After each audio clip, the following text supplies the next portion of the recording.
The sky was the color of a fresh bruise, hanging low and heavy over the cracked New Mexico plains. To the west, the clouds piled up like mountains of dark, wet stone, and the wind carried the smell of ozone and damp earth. It was a promise of rain. For most, that was a blessing. For Clara Bell, it was a threat. She was on the roof, her worn leather boots slipping on the dry, warped shingles of the cabin. Her skirts were tucked into the waistband of her apron, and her knuckles were raw. She was trying to patch the worst of the leaks with what she had. It was a pitiful defense. An old quilt, threadbare and faded, was stretched over one gap, over another. She was trying to nail down 3 burlap flour sacks, layered one on top of the other. The wind whipped a strand of brown hair across her face, stinging her eyes. She swiped it away with a dusty forearm and hammered the nail. It bent, useless, against the hardwood plank beneath. "Damn it," she whispered, the words stolen by the wind. She did not curse often, but the cabin, the land, and the approaching storm were testing the limits of her piety. This land was a contradiction. It was a place of thirst. The ground was fractured with deep, dry cracks, and the creek bed 1/2 mile east was nothing but pale stones and sun-baked mud. The grasses were brittle, the color of old straw. Yet when the rain finally came, it did not come to heal. It came to punish. It fell in furious, driving sheets, turning the dry arroyos into raging, muddy rivers and finding every weakness in the shoddy workmanship of her roof. It had been leaking for 2 winters. This would be the 3rd, and it was worse now. Last month, the leak over her hearth had become a steady drip. The one over her cot had become a trickle. She pulled the bent nail free and threw it, watching it glitter for a second before vanishing into the dust below. It was hopeless. She knew it. The flour sacks would soak through in an hour, the quilt in 2. She would spend another night moving the bucket, the pot, and the tin cup from one spot to another, listening to the steady plink, plink, plink of her own failure. She climbed down the rickety ladder. Her knees aching, she was tired. It was a deep, bone-weary exhaustion that had started the day her husband, Hiram, had been put in the ground. She needed more than sacks. She needed shingles. She needed tar. She needed nails. She needed things that cost money. Or, failing that, things that required the help of a neighbor. She had neither. The folk in Rustwood, 3 miles east, would not help her. They had made that clear. She was Hiram Bell's widow, and that was a stain that did not wash out. He had left behind more than a leaking roof. He had left behind scandal, heavy debts at the mercantile, and the lingering shame of being a man who ran. Clara pulled her thinnest shawl over her shoulders and headed for the trail. She had $1.12 left, saved from selling her chickens. It was not enough for shingles, but it was enough for flour and perhaps a little salt.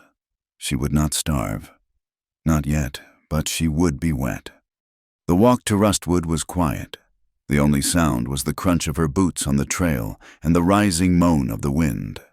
The clouds were moving faster now, swallowing the sliver of blue sky that remained. Rustwood was not much of a town. It was a single dusty street with a mercantile, a saloon, a church, and a blacksmith. It was a place held together by necessity and judgment. As Clara walked onto the boardwalk, the 2 men whittling outside the smithy went silent. They watched her. She kept her eyes forward. She pushed open the door to Mulligan's mercantile. The bell above it gave a cheerful, lying jingle. Inside, the air was thick with the smell of coffee beans, cured tobacco, and oiled leather. Mrs.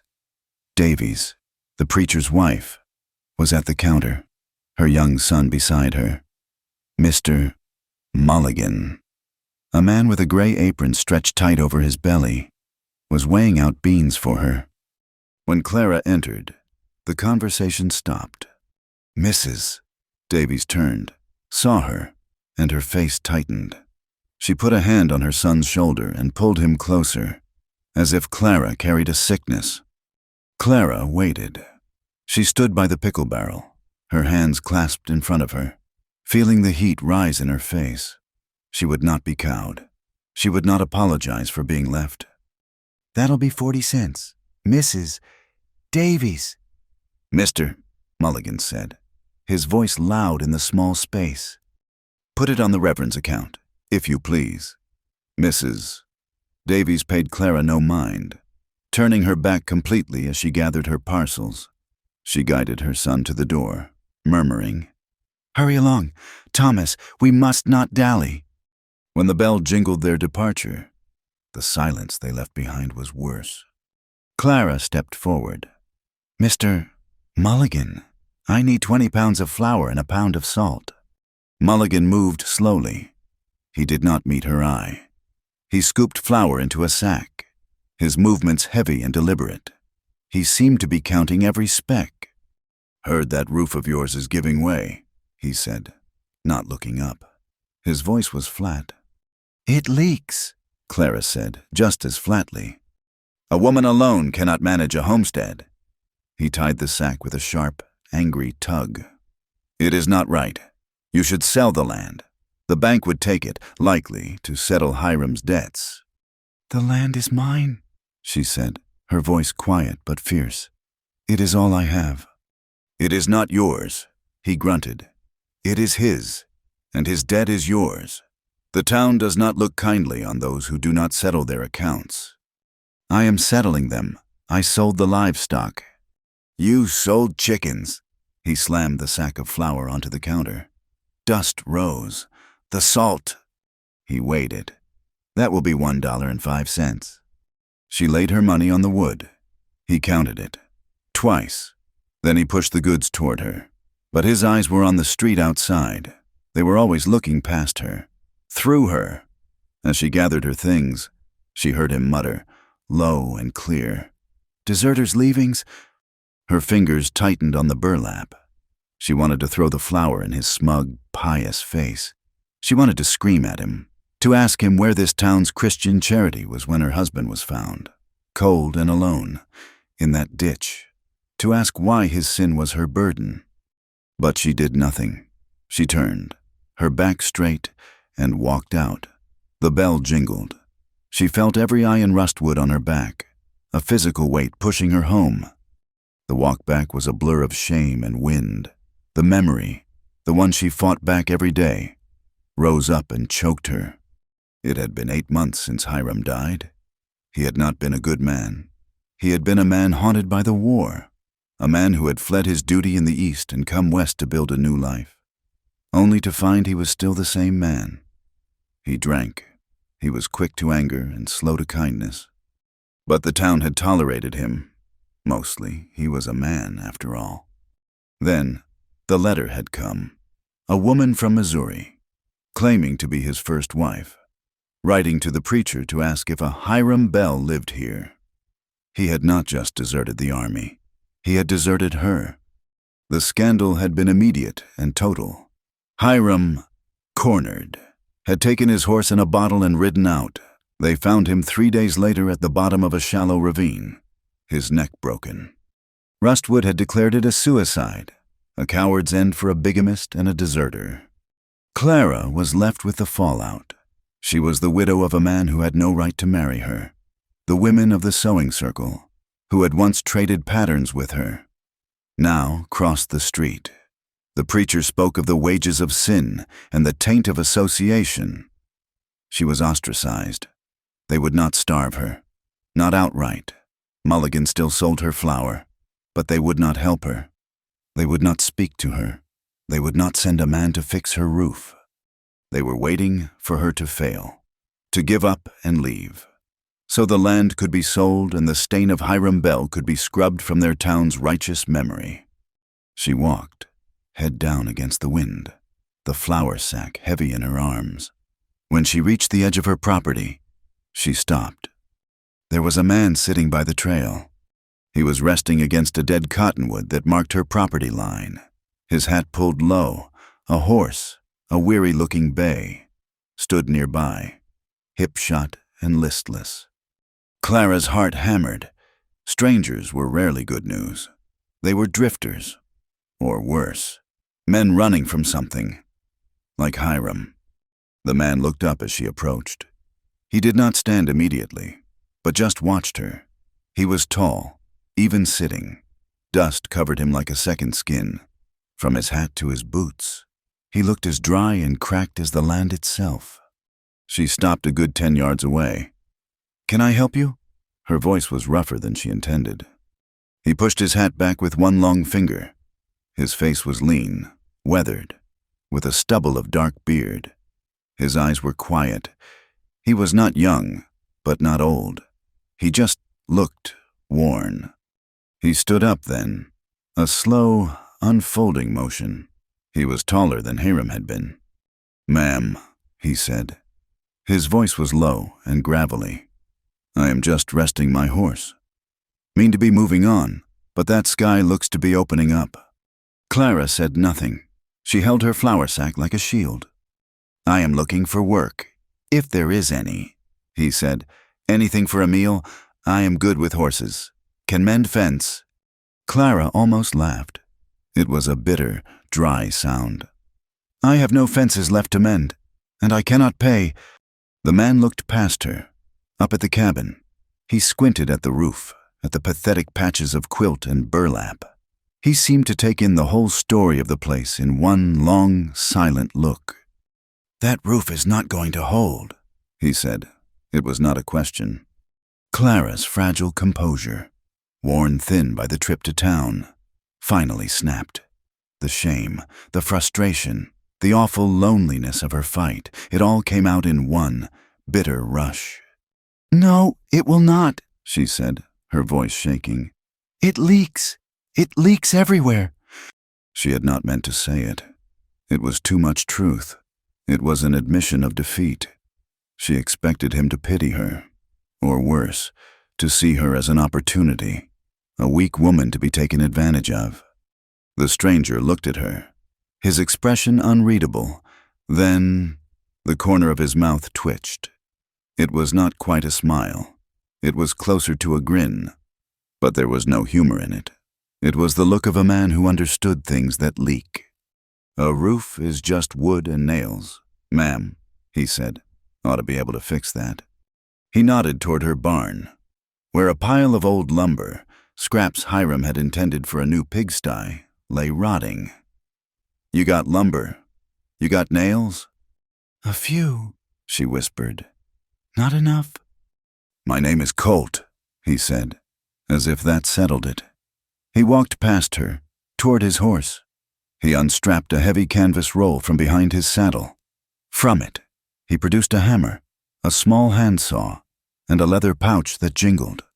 "I have got nails," he said.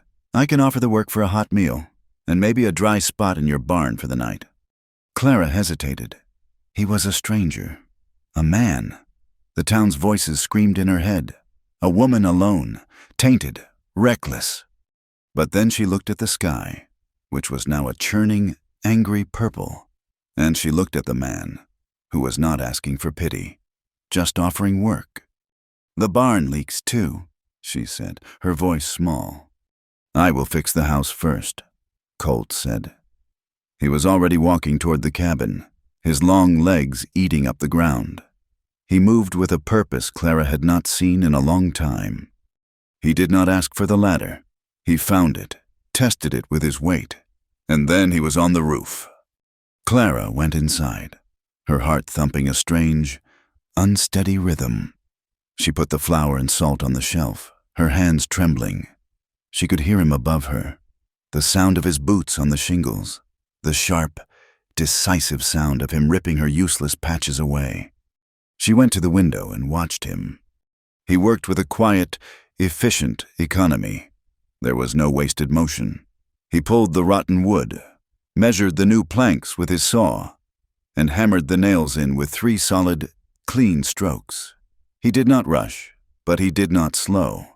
The wind tore at his coat, but he seemed as solid as the rock formations in the distance. He did not look down.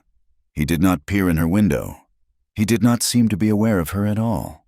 He was simply a man fixing a roof. She found herself breathing easier. The The silence from this man was different from the silence of Rustwood. Their silence was an accusation. His was just quiet. A lack of noise. It was respectful. She started a fire in the hearth, her movements automatic. She pulled down the dried pinto beans and onions. She would make a stew. It was all she had, but it was hot. As she stirred the pot, the rhythm of the hammer above her was a counterpoint to the rising howl of the wind. It was a sound of protection, a sound of competence. It was a sound she had never, not once, heard from Hiram. The light in the cabin began to fade. The clouds had finally broken. The first fat, cold drops of rain began to spatter against the window pane. Above her, the hammering quickened. He was finishing. The rain came suddenly, a deafening roar as the sky opened. Thunder cracked overhead, so loud it rattled the spoons in their jar. Clara flinched, her eyes going instantly to the spot above the hearth. She waited for the drip. She looked at the pot she usually set on the floor. 1 second. 2. 10. Nothing. Just the sound of the storm raging outside, not the sound of it invading inside. A heavy knock came at the door. She opened it. He stood on the doorstep, water streaming from the brim of his hat. He was soaked to the bone, his coat dark with rain. "It will hold," he said, his voice a low rumble beneath the storm. Clara just stared at him. She could not find the words. "Ma'am?" Come in, she said, her voice barely a whisper. come in, out of the rain. He stepped inside, pulling his hat from his head. His hair was dark and damp. He held the hat in his hands, dripping onto the floorboards. He looked too large for her small cabin. "The stew is hot," she said, gesturing to the fire. "You can sit." He nodded. He did not sit at her small table. He sat on the floor, on the worn rug by the hearth, close to the warmth. He kept his back to her, giving her privacy as he shucked off his wet coat. Clara ladled the stew into her last good bowl and cut a thick slice of the bread she had baked that morning. She brought it to him. He looked up. His eyes, in the firelight, were gray. He took the bowl. "Thank you, ma'am." She returned to the table and sat with her own, smaller portion. They ate in silence. It was not the angry silence of Mr. Mulligan, or the fearful silence of her hiding from the town. It was the simple quiet of two people eating a meal while a storm tried to tear the world apart outside. The wind screamed, the rain lashed the walls, but inside there was only the sound of spoons scraping against earthenware, and the crackle of the fire, and the steady, solid, unbroken sound of a roof holding fast. Clara watched him. She noticed the way his hands, though rough and calloused, held the spoon carefully. She noticed the lines of exhaustion around his eyes. He ate quickly, but not greedily. He ate like a man who had not been sure where his next meal was coming from. When he was finished, he set the bowl on the hearth. Clara nodded. It was all the thanks she could muster. He nodded back. It was not flirtation. It was not kindness. It was not the beginning of anything. It was just noticing. She had noticed his hands. He had noticed her roof. She had noticed his hunger. He had noticed her need. For the first time in 8 months, Clara Bell did not feel entirely alone in the storm. The storm passed, leaving the air washed clean and cold. The sun rose on a world of wet, dark earth. Clara woke to the sound of a saw.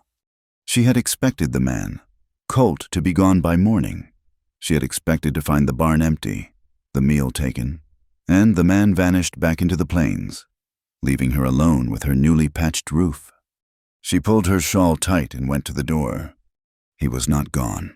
He was on her porch, carefully prying up a board that had rotted through. His canvas roll was neatly tucked against the cabin wall, his horse grazing on the sparse, damp grass nearby. He had already been at it for some time. The rotten wood was in a pile, and he was measuring a new plank from the scraps in her lumber pile. He looked up when the door creaked. He nodded once. "Morning, ma'am." This step was about to give way. Clara stood in the doorway, her hands twisting in her apron. You do not have to do that. The roof was more than enough. An unlevel porch is a misery, he said, not pausing in his work. He placed the saw and began to cut, the rhythmic, grating sound filling the morning quiet. She went inside and made coffee, her mind unsettled. She had paid him with stew. This new work was something else. It was not charity. He worked with a focused intensity that was all business. But it was not a transaction. Either. She brought him a tin cup of the hot, bitter coffee. He stopped, took it, and drank it standing, his eyes on the horizon. "The town," she said, the words coming out before she could stop them. "They will not look kindly on you being here." "I am not here for the town," he said. He handed the empty cup back to her. "I am here for the work." He turned back to the porch. He stayed for 3 days. The quiet between them settled into a kind of routine. He worked from sunup until the light failed. He was a man who could not be idle. After he fixed the porch, making it solid and level for the first time since she had arrived, he moved to the door. The latch was broken. The wood of the jamb split. She had been barring it with a heavy chair. He spent half a day carving a new piece of hardwood, fitting it into the jamb with a patience that was almost reverent. He fixed the latch mechanism with a piece of wire and a file from his pack. When he was done, the door clicked shut with a solid, satisfying thunk. Clara, watching from the table, felt a strange tightness in her chest, the sound of a locking door. It was a sound of safety she had not realized she missed. While he worked, she found herself talking to him, not about anything important, but about the land, the lack of rain, the way the hawks hunted. He would grunt or nod, his focus on his hands, but he was listening. "Where are you headed?" she asked one afternoon, while he was restringing the wire on her dilapidated chicken coop. He paused, testing the tension of the wire. "West, past the mountains." "California." "Just past." He gave the wire a final twist. It was a non-answer. Polite but firm. "You are running from something," she said, quieter. He stopped. He looked at her, his gray eyes steady. He was not angry. He just looked tired. "Most everyone is running from something, ma'am, or to something. Sometimes it is hard to tell the difference." He went back to his work, and she knew she had touched a boundary. He was a man who kept his past locked away, much as she did. On the 4th day, her old gray mare, Patience, got spooked. Clara had led her out to graze in the small pasture, and a rabbit had bolted from the brush. The mare reared, pulling against the rope, and caught her foreleg in a tangle of old wire Hiram had left to rust by the fence line. Clara heard the high, terrified whinny and ran from the cabin. The horse was pitching, pulling against the wire, which was cutting deep into her leg. Blood was bright against the gray coat. "Whoa, girl, whoa!" Clara cried, her hands outstretched, her own panic rising. The horse was frantic, her eyes white. "Hold still. Ma'am, you are scaring her worse." Colt was suddenly there. He moved past Clara in 2 long strides. He did not rush the horse.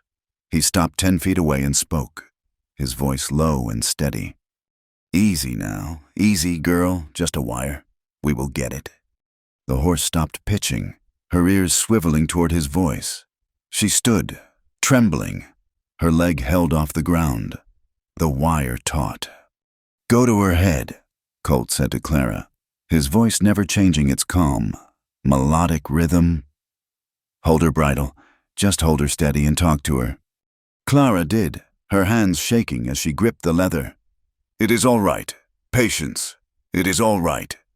Colt moved in low, his wire cutters in hand. The horse flinched, but he kept talking. "I see it. Just a tangle. You are all right."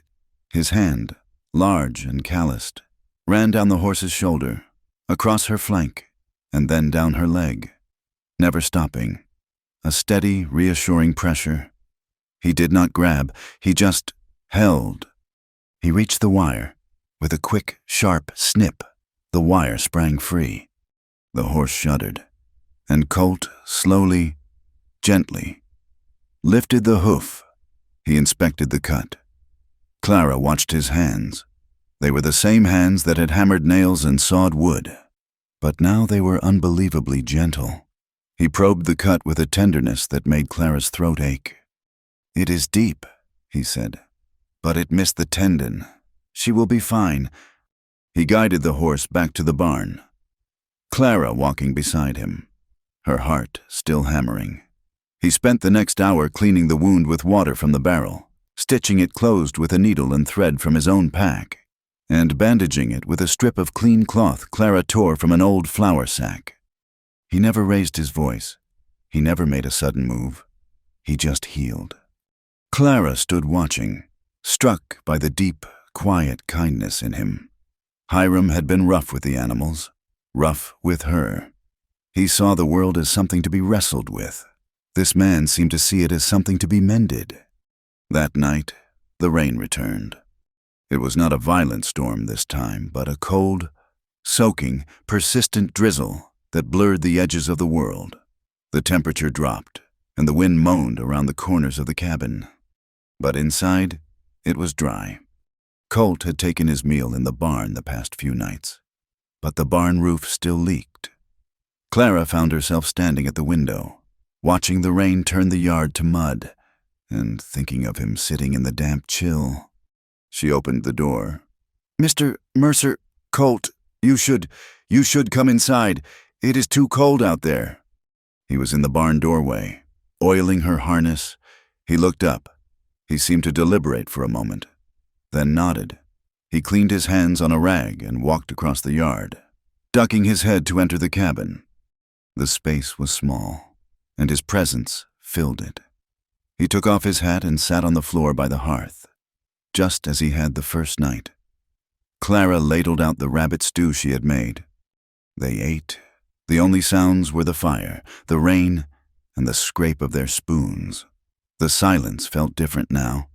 It was not the silence of strangers. It was the silence of two people who had mended a fence and saved a horse together. "She will be all right," Clara said, filling the quiet. "The mare." "She will," he agreed. "She is tough." Clara looked at the fire, the warmth, the safety of the dry cabin, the presence of this quiet man. It all conspired to loosen something in her, a knot of grief and shame she had held for so long. "My husband, Hiram," she said, her voice so low she barely heard it herself. "He was not a good man." Colt did not look at her. He kept his eyes on the fire, his expression unreadable, but he was listening. He drank. He had a temper. The town knew that, but they tolerated it. It was when the letter came that they turned. She had never told anyone. She had burned the letter, but she could not burn the words. "He died in a ravine. They said he fell, that he was drunk." She took a shaky breath. "He was, but I found him, before the sheriff did. I went looking for him." She paused, remembering the cold, gray morning, the sight of his body twisted against the rocks. There was a letter in his coat pocket, not the one that came to the preacher. Another one, from him, to a woman in El Paso. He was leaving me, just as he left his first wife. The secret was out, hanging in the warm air between them. Her greatest shame. She was not just the widow of a bigamist. She was the widow of a man who had been running away from her when he died.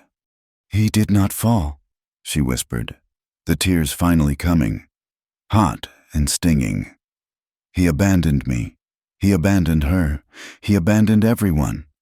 And I am the one left with his debts. I am the one they look at like dirt." She wiped her face, angry at her own tears. Colt was silent for a long time.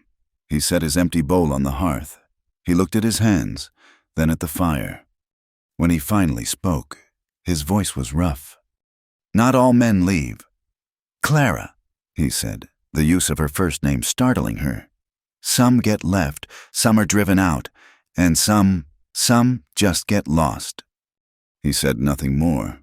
He did not offer comfort or pity. He just offered his own small, broken piece of truth. It was more than anyone had given her in a year. The next day, Jedediah Stone rode up. Stone was a deacon at the church, a man whose property bordered hers to the south. He was a hard man, whose righteousness was as sharp and unforgiving as the land itself. He reined his horse in, not bothering to dismount, and glared at Colt, who was splitting logs by the side of the cabin. "Mrs. Bell," Stone called out, his voice a commanding bark. Clara came to the door, wiping her hands on her apron. "Mr. Stone."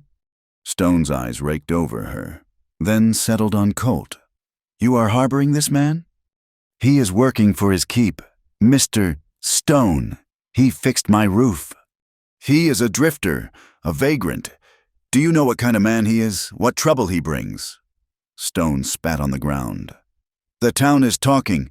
Mrs. Bell, a widow, alone, with a strange man. It is a disgrace to your husband's memory." "My husband's memory is his own to disgrace," Clara said, her voice shaking but cold. Stone's face purpled. "You watch your tongue. Woman, you are already an outcast in the eyes of the Lord. Now you shame yourself further. I am warning you. Send this man on his way. Rustwood does not tolerate vagrancy. Or worse." Colt had not stopped his work. He just rested the axe on the splitting stump and watched Mr. Stone. He was calm, but there was a coiled stillness in him that had not been there before. He looked less like a mender and more like a man accustomed to violence. "This man is not your concern, Mr. Stone," Colt said, his voice flat. "I am making it my concern." Stone sneered. "We know his kind, likely running from a sheriff in another county. We will not have it here." He pulled his horse's head around. "You have been warned. Mrs. Bell, both of you." He kicked his horse into a trot and rode off, leaving a heavy silence behind. Clara leaned against the door jamb, her knees weak. Colt turned back to the log and, with one clean, violent motion, split it in two.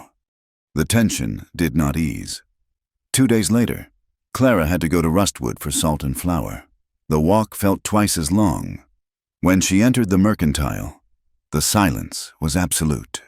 "Mr." Mulligan served her without a word, his face a mask of disapproval.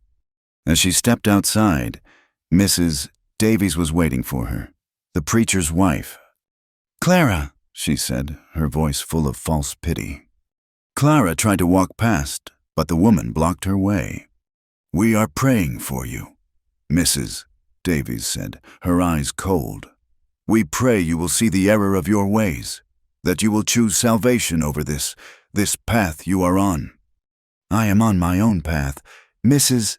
Davies, on my own land." "It is not your land. It is tainted, and you are inviting more sin onto it. That man, he is no good. Clara, he will bring ruin upon you. The town will not stand for it." "Is that a threat?" "It is a Christian warning," the woman said, drawing herself up. "Cast him out. Repent, or you will find yourself with no one, utterly alone." Clara looked at the woman who had once brought her a pie. "I am already alone. Mrs. Davies, you all made sure of that." She walked away, her head high, but her hands were trembling so badly she nearly dropped the flour. She fled back to the cabin, the woman's words ringing in her ears. "Ruin, sin, alone." She found Colt reinforcing the corner of the small barn, which had been weakened by the last storm. "You have to tell me," she said, her voice desperate. She dumped the supplies on the porch. "What did you do? Why are they so afraid of you?" Colt stopped hammering. He turned to her slowly. He looked at her tear-streaked, defiant face. "They are not afraid of me. Clara," he said, his voice gentle, "they are afraid of you. You are a woman they cannot control. And I am a man who is not part of their town. It is a story as old as time. But are you what they say? Are you a criminal?" He looked away, out over the plains. "I have been in trouble," he admitted, his voice low. "I was in a fight. A man did not get up. It was in Texas. His brother was the sheriff." Clara's heart sank. "It was not a fair fight," Colt continued, his voice hardening. "He drew on me, but no one would say so. I was accused, hunted. I am not hiding from justice. Clara, there is no justice in a rope. I am hiding from violence." He met her gaze. "That is the truth of it. Now you know. If you want me to go, I will go." She looked at him. A man falsely accused. A man hunted. A man who mended roofs and healed horses. She thought of Mr. Stone's sneer and Mrs. Davies's cold eyes. "I do not want you to go," she whispered. The weather turned again. The wind picked up, tearing at the barn roof he had been mending. The rain started, cold and hard. "That storm did more damage than I thought," he said, looking at the sky. "This wall will not hold if the wind gets worse. What can we do? We have to brace it, from the inside." For the rest of the afternoon, they worked together. The sky grew dark as dusk, the wind howling. Inside the small, cramped barn, they fought the storm. He sawed the braces, and she held them, her small frame straining against the wood while he hammered. The wind tore a loose sheet of tin from the roof. It shrieked and cartwheeled across the yard. Clara jumped, striking her elbow on a beam. "Damn it!" she cried, a sharp exhale of pain and frustration. Colt paused, hammer in hand. He looked at her, rubbing her elbow, her face smudged with dirt, her hair falling from its bun. A slow smile touched his face. It was not the grim twist she had seen before. It was a real, actual smile. It lit his gray eyes. "You sound like a mule skinner, ma'am," he said. Clara stared at him, shocked by the sudden warmth, and then a sound she had not heard in years bubbled up from her chest. It was a laugh, short, rusty, and surprised. "And you," she said, "look like you were on the losing end of a fight with a mud puddle." He was soaked, plastered in mud from the knee down. He chuckled, a low, rough sound. The moment passed. The wind howled, but something had shifted. They were not just two people, they were a team. That night, the cabin was a refuge. The fire blazed, the wind and rain battered the walls, but the roof held, the door held, and the porch was steady. Clara finished the dishes. Colt sat by the fire, cleaning the mud from his tools. The silence was thick again, but it was charged with the day's work, the shared laugh, the confessed truths. He finished his work. He stacked his tools neatly by the door.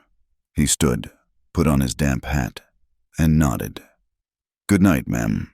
He was going to the barn, to the cold, leaking barn. He put his hand on the latch. "Colt," she said. He stopped, his back to her. "The floor by the fire is dry," she said, her voice trembling. "It is warm. There is no sense in you sleeping in the wet." He did not turn around for a long time. She could see the tension in his shoulders. He was a man fighting a battle she could not see. Then, slowly, he took his hand from the latch. He turned. He looked at her, his face shadowed in the firelight. He looked at the small, clean space on the rug near the hearth. He looked at her, standing by the table, her hands clasped so tightly her knuckles were white. He did not speak. He walked to his canvas roll, untied it, and spread his bedroll on the floor by the fire. She went to her cot on the other side of the small room and lay down, pulling her quilt up to her chin. She did not undress. She listened to him settling in, the rustle of the canvas, the sigh of his body easing onto the hard floor. The fire cracked, the rain hammered the roof. They did not touch, they did not speak. But the wall between them, the one that had separated the widow from the drifter, had quietly, finally, broken down. The cabin began to change. It was no longer just a place of shelter. It became a shared space. The rhythms of their days intertwined. Clara woke first, building the fire. The scrape of her match was followed by the sound of Colt shifting in his bedroll. He would rise, pull on his boots, and head out into the cold dawn to check the snares he had set, while she ground the coffee. They spoke more, but never too much. The silences were no longer empty. They were filled with the sound of his work and her domestic tasks. One morning, Clara opened the heavy cedar chest at the foot of her cot. It was the first time she had opened it since Hiram's death. The smell of dried lavender and cedar rose up, a scent from a life before. Inside were her mother's things, linens and quilts she had kept packed away, unwilling to let Hiram's rough, careless life touch them. She pulled out a set of pale blue linen towels, worn soft with age, and a stack of embroidered pillowcases. She left them on the table. That afternoon, Colt returned to find a pillowcase, stuffed with fresh straw, and one of the blue towels folded neatly on his bedroll. He said nothing, but that night, he did not use his saddlebag for a pillow. Colt, in turn, noticed her discomfort. The only chairs in the cabin were the hard, straight-backed ones at the table. The old rocker, its arm broken and one runner split, sat rotting on the porch. He hauled it into the yard. For days, he worked on it. He took it apart, piece by piece. He used scraps from the lumber pile to carve a new runner, sanding it smooth with a piece of sandstone. He whittled a new arm, matching the curve of the old one perfectly. He used his own small store of varnish, mixed with pine resin, to seal the new wood. Clara watched him through the window as she kneaded bread. He was not just mending, he was creating. He was building her something whole from the pieces of what was broken. When it was finished, he brought it inside and set it by the hearth. It was solid. It was beautiful. Clara touched the new, smooth curve of the arm. I do not know what to say. "It is just a chair, ma'am," he said, embarrassed. "No," she said, her voice quiet. "It is not." That night, she sat in it, and it was the first time in a year her body had felt true comfort. The nights grew longer. A drifter sold Colt a week-old copy of the Santa Fe New Mexican in exchange for half a rabbit. That evening, by the light of the single lantern, he unfolded it. "Says here they finished the railroad spur to Antonito," he said, his voice slow as he sounded out the words. He was not a natural reader, but he was a determined one. Clara stopped her mending. "My mother came from near there." "It says, prosperity follows the engine. They are opening up the whole territory." He continued to read, his voice a low rumble in the quiet cabin, filling the space with the news of a world that felt 1,000 miles away. He read about politics in Washington, a cattle dispute in Texas, and an advertisement for liver pills. Clara listened, her hands still. It was the first time a man's voice had filled her home with anything other than anger or demands. She got up to pour him more coffee. As she passed the cup, her fingers brushed the back of his hand. A jolt, sharp as static, went through her. She pulled her hand back as if burned. Her fingers trembled, and coffee slopped into the saucer. "Clara," he asked, looking up. "It is nothing," she said, her voice tight. She turned away quickly, her heart hammering against her ribs. It was a terrifying, unfamiliar feeling. It was not grief. It was not fear. It was something else entirely, something that felt like life, and it scared her more than death. They lived this way for a week, balanced on a fragile, unspoken truce. They were two people in a small room, pretending not to notice the closeness, pretending the rest of the world did not exist. Then the world came for them. It came in the deep of the night. Clara was asleep on her cot. Colt was a quiet shadow in his bedroll by the dying fire. A sound woke him. Not the wind, not a coyote, a crackle. He was on his feet in one silent motion. He saw it through the window. A frantic, dancing, orange light. Clara, get up! Fire!" His voice was a roar. Clara woke, gasping, her mind fogged with sleep. "What?" "The barn! Get your coat, now!" He grabbed his own coat and his boots, shoving his feet into them. Clara stumbled to the door, pulling her cloak on. She yanked the door open and the heat hit her in the face. The barn was not just burning. It was an inferno.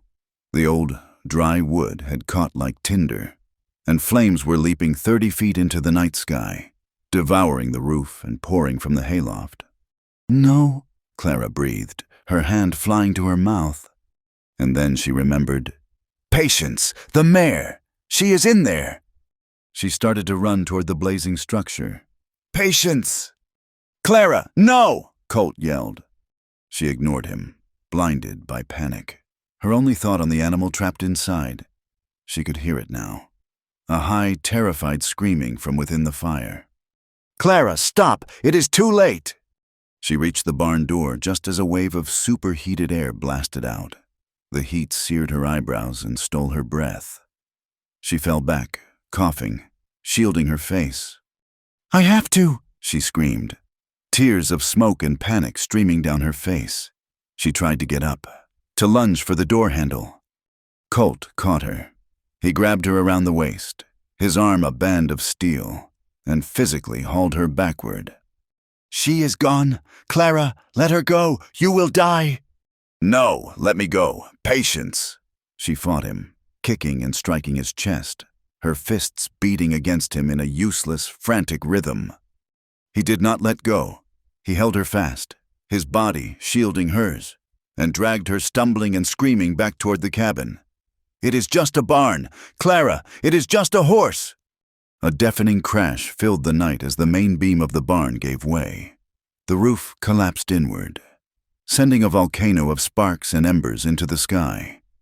The mare's scream stopped. The fight went out of Clara all at once. Her legs gave way. She would have fallen, but he was holding her. She sagged against his chest, her face buried in the rough wool of his coat, and a terrible, tearing sob ripped out of her. He held her. He just stood there in the awful, flickering light of the fire, his arms wrapped around her, shielding her with his body as they watched her last worldly possession. Save the cabin. Burn to ash. He held her until her sobs quieted into shudders, his hand pressing her head against his shoulder, his own face grim as he watched the flames. The smoke was thick in the sky when morning came. Clara sat at her table, her face pale, her eyes red and empty. Colt stood on the porch, staring at the smoking black ruin of the barn. The air stank of ash and burnt horseflesh. They did not have to wait long. By 9 o'clock, 3 riders came up the trail. Sheriff Brody, Mr. Stone, and a deputy. They reined in, their expressions hard as they surveyed the scene. "Mrs. Bell," the sheriff said, dismounting. He was a tall man, but he looked small next to Colt. He took off his hat. "This is a terrible loss." Clara just nodded, her hands twisting in her lap. Mr. Stone did not dismount. He sneered from his horse. "Seems I warned you. Mrs. Bell, I warned you trouble follows this man.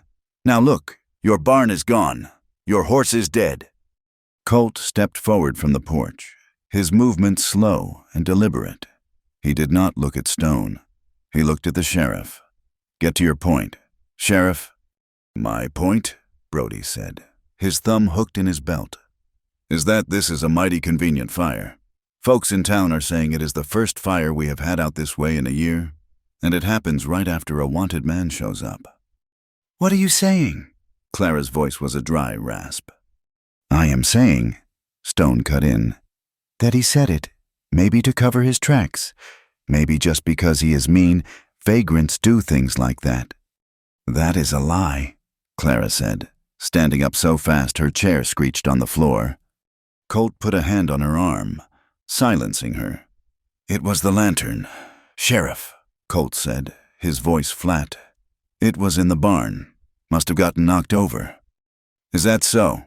the sheriff said, his eyes narrowing. Or is it true you are Colt Mercer? That you are wanted for murder in Laredo?" The words hit Clara like a physical blow. She looked at Colt. His face was granite. He did not deny it. "I got a telegraph 2 days ago," Brody continued, his voice hardening. "Texas Rangers. They say you killed a man in a saloon fight. Say you ran before the trial." "He told me," Clara said, her voice shaking. "He told me he was accused. Falsely. It was a fair fight." "That is for a judge to decide. Mrs. Bell. Not you," the sheriff said. He turned his full attention to Colt. "This town is on edge. Mercer, they do not want a man of your reputation here. They are talking about the fire, about you and Mrs. Bell." Clara flushed, a hot, painful shame. "I want you gone," the sheriff said, his voice dropping. "I do not have a warrant for your arrest. Not yet, but I have the will of this town. They want you out, and I am telling you, as one man to another, if you are here by sundown, I cannot guarantee your safety." "That is right," Stone hissed. "There is a rope waiting for men who burn barns and kill people, and for those who shame widows." "Go!" Clara whispered to Colt, her eyes wide with terror. "Go now!" Colt looked at her. He looked at the sheriff. He looked at Stone. Then he nodded. "Once. I will be gone," he said. The sheriff nodded, satisfied. By sundown, he turned, mounted his horse, and the 3 men rode away, leaving a cloud of dust and the stench of burnt wood behind them. Clara sank onto the porch step, her head in her hands. "He means it. They will hang you." Colt stood over her for a moment. Then he went into the cabin. She heard him gathering his few things, his bedroll, his tools. He came back out, his canvas roll in one hand. He walked to his horse, which he had kept tied by the cabin since the storm. "No," Clara said, her voice dead. "Please, do not." He did not look at her. He tied the roll behind his saddle. "Clara, I am bringing you nothing but trouble. Stone is right. They will burn this cabin next. They will run you out." "I do not care about the cabin. I do not care about the town." She stood up, frantic, and ran to him. She grabbed his arm. "They will not listen. You cannot just ride away." He stopped, gently. He untangled her fingers from his sleeve. He turned to face her. His gray eyes were filled with a deep, aching sadness. "I have to," he said. He took her hand. It was the one that had trembled when she gave him coffee. He raised it, his movements slow, and he pressed his lips to the back of it, a touch as light as a moth's wing. "If I go, Clara," he whispered, his lips brushing her skin, "it is not to run. It is to give you peace." Peace. The word was a slap. His touch was so gentle, so respectful. It was a brand, and it broke the last wall inside her. The memories she held back every day rushed in. Hiram. The last night. The smell of whiskey on his breath. His eyes mean, "You think you are better than me? Clara, with your books and your quiet, you are nothing. You are a deserter's wife." He had grabbed her wrist, his fingers biting in. "Do not turn your back on me." She had tried to pull away, and he had struck her. A hard, open-palmed blow across the face that sent her sprawling to the floor, her ears ringing, her mouth filling with the taste of blood. The shame, the cold, aching shame. She flinched, pulling her hand from Colt's grasp as if his gentle kiss had been a hot coal. Colt saw her recoil. His face shut down. He thought he had hurt her, that his touch was unwanted. He looked beaten. "I understand," he said, his voice now hollow. He turned and grabbed his horse's reins. He started to walk, leading the horse toward the trail. He was leaving. He was giving her peace. The sight of his back, rigid and defeated, snapped her. That was not peace. That was the cold, silent emptiness she had lived in for a year. That was the leak. That was the grave. "No!" she cried. She ran after him, down the trail, her skirts catching on the brittle sagebrush. She grabbed his arm, spinning him around. "Do not," she panted, her voice cracking. "Do not talk to me about peace. I have had that kind of peace. It is cold, it is empty, it is a house with no one in it. It is what they gave me." He stared at her, his eyes wide, confused by her sudden fury. She gripped the front of his coat, her knuckles white. "You fixed the roof. You fixed the door. You built me a chair. You sat by my fire. Do not fix my house and leave my heart leaking worse than it ever was. Do not!"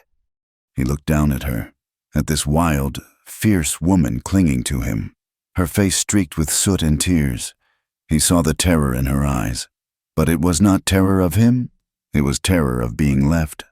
Slowly, as if afraid she might break, he raised his hand and touched her face. His calloused thumb brushed the soot from her cheek. She did not flinch. She leaned into his touch, her eyes closing. He bent his head. His kiss was hesitant, searching. He tasted of coffee and smoke and the iron of his will. It was not gentle, not like the kiss on her hand. It was deep, and it was filled with all the words they had never said, all the pain they had both carried. It was the desperate, fragile kiss of two outcasts who had nothing left to lose but each other. It was a promise. It was a plea. It was a claiming. He pulled back, his forehead resting against hers. They stood there, breathing each other's air. The world shrunk to the few inches between them. A single cold drop of rain hit Clara's cheek, then another. She looked up. The sky, which had been clear, was suddenly dark with clouds, rolling in fast from the west. The rain was starting again. Colt looked up, too. He looked at the sky, then at her. A slow, grim smile touched his lips. He did not let go of her. He took her hand, lacing his fingers through hers, and turned. Together, they walked back to the cabin. As the sky opened up and the rain began to fall. This time, the rain did not feel like a threat. It felt like a curtain, dropping on the world, hiding them from the eyes of rustwood, washing the ash from the air, and sealing them inside. The morning broke gray and damp. The rain had stopped, but the clouds hung low, heavy and exhausted. Inside the cabin, the air was thick with the new, unspoken thing that lay between them. The kiss on the trail had changed the very shape of the room. It had become impossibly small. Clara woke on her cot, her back to him. She had heard him shift an hour ago, feeding sticks into the fire, but he had not spoken. He was sitting on his bedroll, his back against the wall, watching the flames. She lay still, her eyes open, her hand touching her own lips, remembering the feel of his. It was a memory that burned, a strange mix of fear and a warmth she had thought long dead. Finally, she sat up, pulling her quilt around her shoulders. "The rain stopped," she said, her voice sounding too loud in the quiet. Colt looked over. His face was shadowed, his jaw tight. For now. He stood, pulling on his coat. He went to the door and stepped outside, looking at the black, skeletal ruin of the barn. The ashes were a wet, steaming slurry. Clara rose and began to make coffee, her movements stiff. He had stayed. He had kissed her. And now the sheriff wanted him gone. He was a wanted man. And she, by her own desperate plea, had tied herself to him. He came back inside, bringing the cold air with him. He did not go to the fire, but to the corner where Hiram's old rifle stood, gathering dust. He picked it up, checking the action. It was stiff with rust and disuse. "You need to know how to use this," he said, his voice flat. He pulled his cleaning kit from his canvas roll. "I do not," Clara said quickly. "Hiram's, I do not like guns." "It is not about liking them," Colt said. He did not look at her.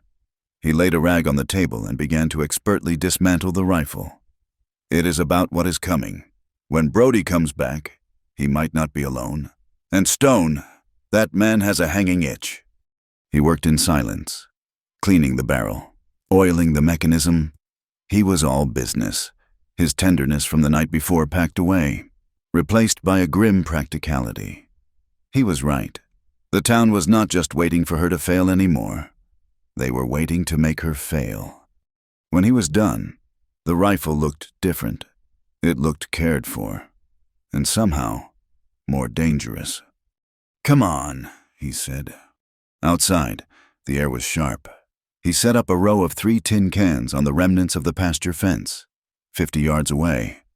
He handed her the rifle. It was heavy, the wood smooth and the metal cold. It felt wrong in her hands. "Hera, my husband. He tried to show me once," she said, her voice trembling. "He got angry when I could not hold it steady." "He was a fool, then," Colt said, his voice quiet. He stood beside her, not touching her. "A gun is not about strength. It is about stillness. Put the stock here, firm against your shoulder." He pointed.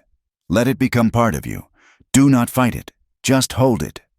She did as he said, pressing the cold wood into her shoulder. "Now, line up the sight. The little notch at the back, the post at the front. Put the post right on the can." Her hands were shaking. The barrel wavered. "Breathe," he said, his voice a low rumble beside her. "Do not hold your breath. Let half of it out, and then be still and squeeze the trigger. Do not pull it." She closed her eyes, let out a shaky breath, opened them, aimed, and squeezed. The explosion was deafening. The rifle kicked like a mule, slamming into her shoulder, knocking her back a step. The shot went wide, kicking up dirt 10 feet to the left of the fence. She gasped, her shoulder throbbing, her ears ringing. "You flinched," he said, not unkindly. "You expected the noise. You expected the kick. Do it again. Know it is coming, and do not be afraid of it." She reloaded, her fingers clumsy. She set her feet. She raised the rifle. It was still heavy, but she held it firm. She breathed. She aimed at the center can. She squeezed. The rifle boomed. This time she was ready for it.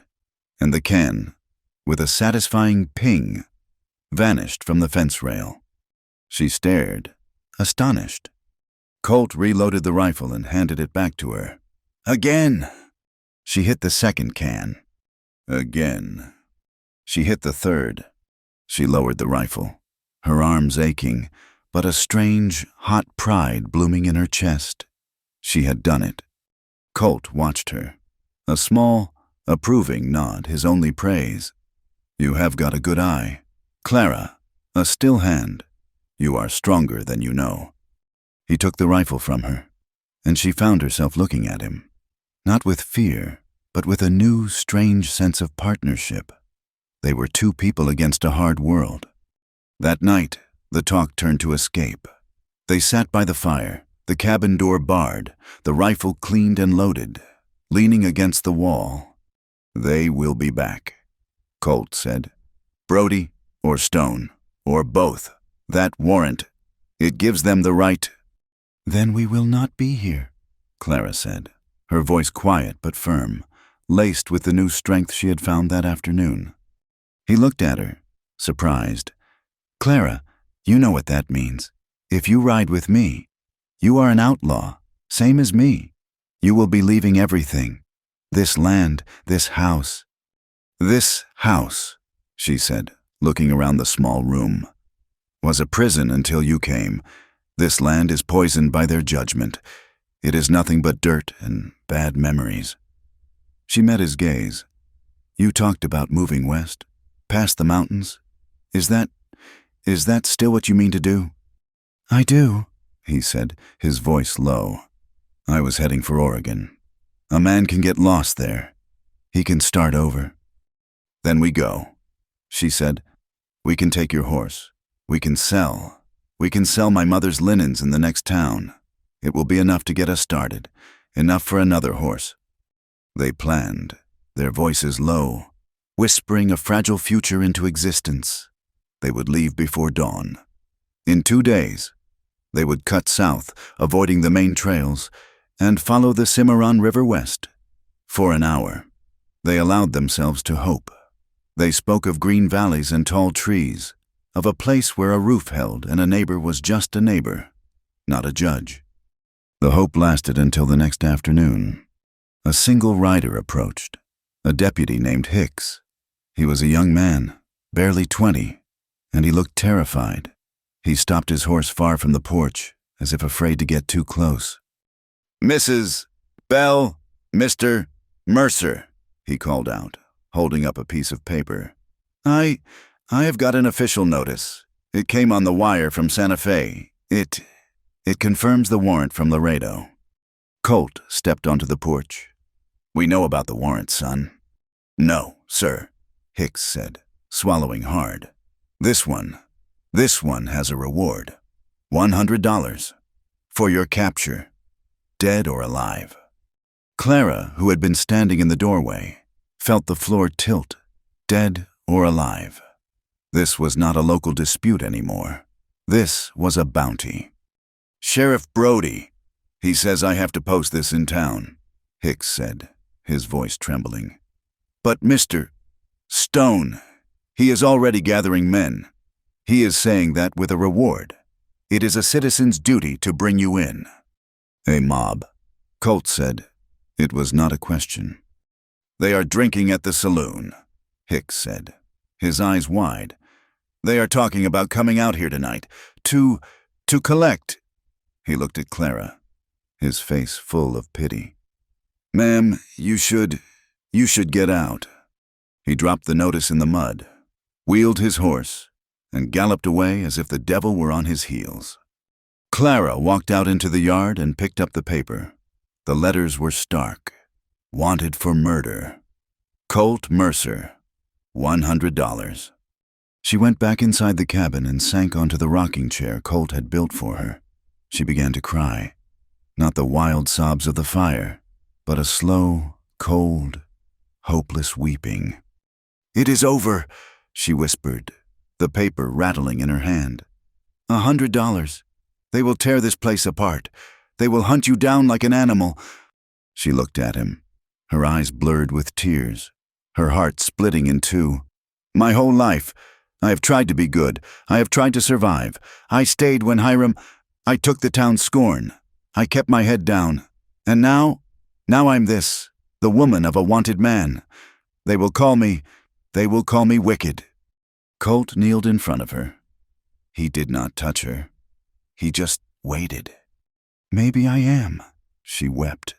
"Maybe I should have just let you go. What have I done, Colt? I'm afraid. I am so afraid." "Clara." His voice was rough. He took the warrant from her trembling fingers and crumpled it in his fist. "Look at me." She raised her tear-streaked face. "What you are is the bravest woman I have ever known. You are the only person in 10 years who has looked at me and not seen a ghost. Or a killer." "They are coming tonight," she choked out. "They will have ropes and torches." "I know," he said, "and I will not let them touch you." The sun began to set. The cabin grew dark. They did not light the lantern. The only light came from the low fire in the hearth. Every gust of wind sounded like a horse's hoof. Every snap of a twig sounded like a man with a torch. They were waiting. Clara sat in her rocker. Colt sat on his bedroll, the rifle across his knees. The silence was unbearable. After an hour, Clara could not stand it anymore. The distance between her cot and his bedroll felt like a mile-wide canyon of fear. She stood. He looked up, his hand tightening on the rifle. She walked past the table, past the hearth. She went to his bedroll, where he sat, and she sank to the floor beside him. He did not move. She reached out and took the rifle from his lap, setting it carefully on the floor beside them. Then she pulled her quilt from her cot, wrapped it around her shoulders, and lay down on the bedroll, her back to the fire. She looked at him, her invitation silent, her eyes dark with a terrible final knowledge. He looked at her for a long time. Then he set his hat aside and lay down facing her. The mob was coming. The world was ending. There was nothing left but this small, warm space. He touched her face, his fingers tracing the line of her jaw, as if memorizing her. She leaned into his rough hand. It was not a kiss of passion. It was a kiss of profound, desperate, and wordless comfort. It was a claiming. In the face of the chaos, it was two broken souls shielding each other from the cold, hard night. He pulled her close, and they made love with a tenderness that was almost painful. A quiet, intense collision of two people who had nothing left to give but themselves. It was a moment of grace in the violence, a desperate human now against a hopeless tomorrow. They lay tangled together afterward, under her quilt, the firelight flickering on the low ceiling. The mob had not come. Perhaps the threat was all it was. Perhaps they were waiting for daylight. They listened to the rain, which had started again, a soft, steady drumming on the roof he had fixed. "I wasn't whole before you," she whispered into the darkness, her voice thick. "I was just pieces, a roof with nothing under it, just walls, waiting to fall down." She turned, pressing her face into his chest. "I do not care what they do tomorrow. I do not care if they burn this place. It is just a house." He held her, his hand stroking her hair. The confession she had given him seemed to unlock his own. "It was not a saloon fight," he whispered, his voice rough against her ear. "Not like they say." She lay still, listening. "It was my brother, Silas. He was young, always in trouble. He owed money to a man named Finn, a man with a heavy hand and a mean spirit. I found Finn in the street with him. He was hurting him, badly." His voice went flat with the memory. "I told him to stop. He laughed. He was drunk. He told me he would kill us both. And he pulled his gun. I was faster. Clara, I did not mean to kill him. I just meant to stop him." "His brother," he breathed. "Was the sheriff. He saw the whole thing. He saw Finn draw, but at the hearing, he said I shot him in the back. He said it was murder.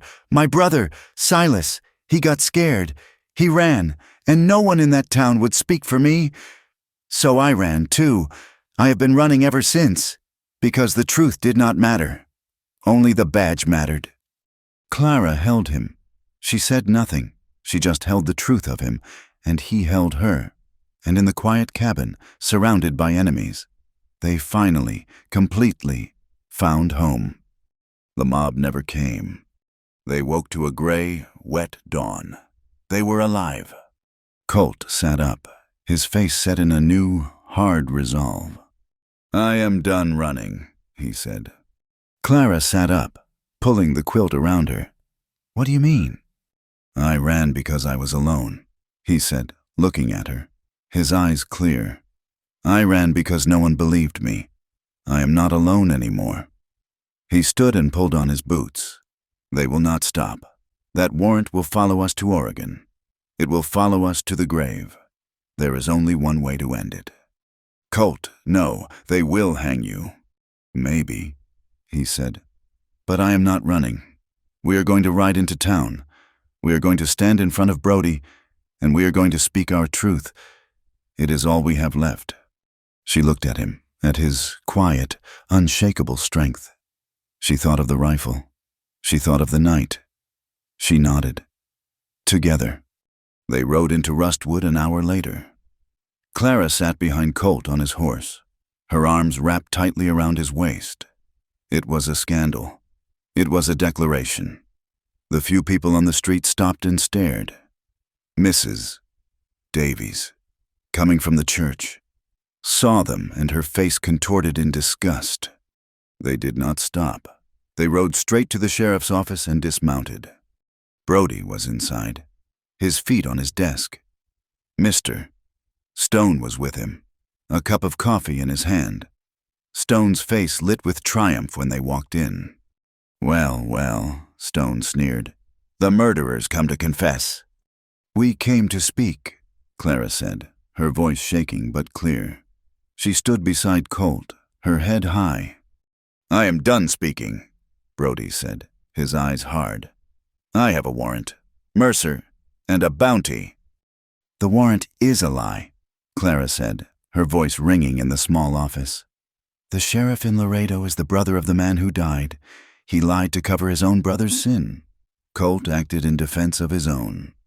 Brody looked at Colt. "Is that your story?" "It is the truth," Colt said, his voice level. "Send a wire to the U.S. Marshal in Austin. Ask about Sheriff Jedediah Pike. Ask about his brother. Finn, ask about my brother, Silas Mercer." Brody actually hesitated. The specificity of the names gave him pause. But Stone stepped forward, a smug smile on his face. "This is a waste of time. Sheriff, we have a warrant. That is law. But we are a charitable town. We are willing to make an arrangement." He unrolled a deed. "I spoke with the bank in Santa Fe this morning," Stone said, his voice oily, "about the debts left by Mr. Hiram Bell. They are significant. The bank has decided to foreclose on the land, the cabin, everything, effective immediately." Clara felt the blood drain from her face. "However," Stone continued, "the bank, moved by the plight of a lonely widow, is prepared to transfer the deed to you, Mrs. Bell, clean, free of all debt, a fresh start." "I do not understand," Clara whispered. "It is simple," Brody said, his voice flat. Standing up, he was in on it. "You want your land, Mrs. Bell. You want a home? Then Mercer turns himself in. He signs a confession, and he gets on the next stage to Laredo. No trouble." Stone smiled. "He hangs, or you become a vagrant, just like him. It is your choice, Mrs. Bell, your land, or your man." They rode home in silence. They did not have to speak. The trap was perfect. As they reached the small, scarred path to the cabin, the clouds, which had held back all morning, finally broke. The rain began to fall. It was not a storm, not a drizzle. It was a cold, steady, weeping rain. Always the rain. The ultimatum settled in the cabin, heavier and more toxic than the lingering smoke from the barn. They had no choice. To stay meant Colt's arrest. To stay meant Clara's ruin. The land was not a home. It was a trap. "It is not a choice," Clara said, her voice flat. She was standing by the cedar chest, her hands resting on the lid. "It is an eviction, my land, or you." She looked at him. "It is not a choice at all." She opened the chest. She did not pack the towels or the everyday things. She took out her mother's wedding band, a simple gold ring she had kept in a small velvet box, and slid it onto her own finger. She packed a small bundle of her mother's letters. They were essentials. Colt was already at the door, his face grim. He was checking the cinch on his saddle.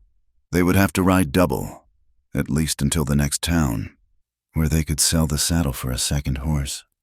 "We will go south," he said, his voice low, as if the walls were listening. "Follow the riverbed. We can be in the next county by sunrise. They will not look for us there, not right away." They worked in silence, a grim, methodical rhythm. He packed the last of the flour, the salt, and the coffee. He checked his ammunition.